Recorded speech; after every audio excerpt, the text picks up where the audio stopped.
Assalamualaikum warahmatullahi wabarakatuh. Kembali lagi bersama saya Erna. Ya, kali ini aku akan membahas tentang menstruasi, tetapi menstruasi di sini adalah menstruasi setelah melahirkan. Jadi, ini kemarin ada yang menanya, kenapa sih kalau misalkan habis melahirkan kita tidak datang bulan itu kenapa ya, Bu? Penyebabnya apa? Apa bisa hamil atau tidak? Tonton terus di channelnya Erna. Jangan lupa like, share, and comment. Makasih. Jadi itu kenapa ya kalau misalkan habis lahiran kita tidak datang bulan, kira-kira kenapa ya itu? Ya, simak terus di videonya saya. Jangan lupa like, share, and comment, no skip. Ya, kita bahas dulu yang namanya masa nifas, dimana masa nifas itu bisa terjadi 4-6 minggu, bahkan juga lebih ada yang 8 minggu. Tapi yang penting darah yang keluarnya itu kalau misalkan yang lebih dari 8 minggu atau kurang dari 8 minggu itu darahnya hanya sedikit atau flek, bukan banyak banget atau sampai bisa 11 ganti pembalut, itu hal yang tidak wajar. Tapi kalau misalkan kurang dari 8 minggu biasanya flek-flek sedikit-sedikit, cuma agak lama ya, agak gimana ya, agak bete gitu, soalnya darahnya yang keluar cuma flek sedikit ya, itu hal yang wajar ya. Tetapi ada juga yang masa nifasnya itu adalah masa nifasnya itu pendek atau cepat, hanya misalkan 2 minggu 3 minggu udah selesai, darah udah berhenti, udah yang jadinya kayak keputihan kuning-kuning gitu ya. Itu masih hal yang normal, jangan ditakutin, oke? Kalau misalkan masa nifasnya udah selesai, bisa kalau misalkan masa nifasnya udah selesai 2-3 bulan, hormon yang di dalam tubuh kita akan kembali normal sedia kalanya seperti biasa. Jadi kalau misalkan hormonnya udah normal, biasanya akan datanglah si menstruasi. Tetapi ingat nih, kalau misalkan udah datang bulan menstruasi itu biasanya pada ibu-ibu yang bukan ASI eksklusif.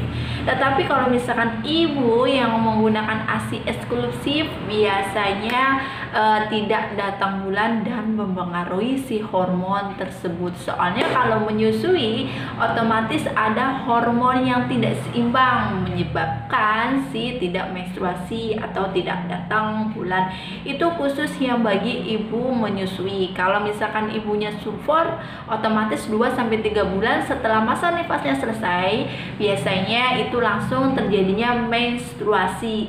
Ini berlaku untuk ibu-ibu yang normal, melahirkan normal atau sesar ya. Kalau sesar juga otomatis dia itu datang bulan, tapi kadang ada juga sih. Pokoknya itu berlaku untuk ibu yang habis lahiran entah normal entah sesar.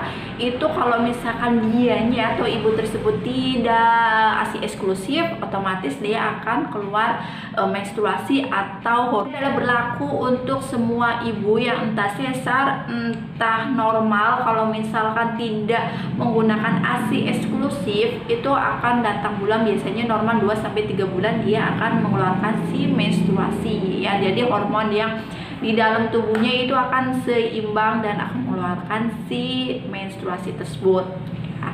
Dan ini pokoknya berlaku untuk sesar atau normal ya. Kalau misalkan ibu sendiri itu menggunakan ASI eksklusif tanpa dicampur dengan susu formula, itu ini dinamakan adalah KB alamiah atau KB yang dinamakan MAL ya, metode aminoredaktasi. Jadi ibu tersebut tidak menggunakan KB suntik atau kondom atau apa atau pil gitu, tidak, tapi dia menggunakan metode MAL ya. Metode KB MAL ini emang bagus banget untuk ibu yang sedang ASI eksklusif. Tapi ingat, ASI eksklusif tanpa sufor dan tanpa makanan tambahan apapun, hanya ASI. Makanya kalau misalkan ibu yang sedang menggunakan ASI eksklusif, sebaiknya 3-4 jam itu kita berikan kepada si bayinya untuk menyusui ya. Itu kalau misalkan menggunakan ASI eksklusif. KB mal atau metode amenorelaksasi ini adalah sangat efektif itu untuk ibu menyusui hanya untuk 6 bulan, itu sangat bagus. Tapi kalau misalkan lebih dari 6 bulan, biasanya hormon yang ada di tubuh kita udah mulai menyesuaikan dan mau normal kembali. Karena apa? Karena kalau misalkan udah 6 bulan, ASI biasanya kan ditambah si dede ada makanan lain, ada empasi, kemudian air susunya juga maksudnya tidak terlalu efektif, kadang ada yang malah keluarnya itu sedikit karena masih dibantu dengan sufor. Itu makanya kalau misalkan ASI eksklusif hanya berlaku atau efektifnya itu adalah kurang dari 6 bulan. Jadi kalau misalkan udah lebih dari 6 bulan, sebaiknya itu ibu konsultasi ke bidan atau ke dokter untuk menggunakan KB. Ini kan juga kalau misalkan udah lebih dari 6 bulan, biasanya banyak yang kebobolan kalau misalkan ibu sendiri itu tidak menggunakan KB yang lain. Jadi kalau misalkan udah lebih 6 bulan, apalagi kalau udah dapat menstruasi, sebaiknya ibu tersebut menggunakan KB yang lain, entah KB suntik atau KB spiral, dan terserah. Itu kita konsultasi lagi ke bidan atau ke dokter yang terdekat untuk menggunakan KB. Jadi biar tidak terjadinya kebobolan ya. Karena apa, kalau udah kebobolan kan kasihan juga kan, jaraknya itu terlalu dekat ya. Jadi intinya kalau misalkan apa sih tidak bisa menyebabkan menstruasi setelah melahirkan, yang tadi aku udah jelasin.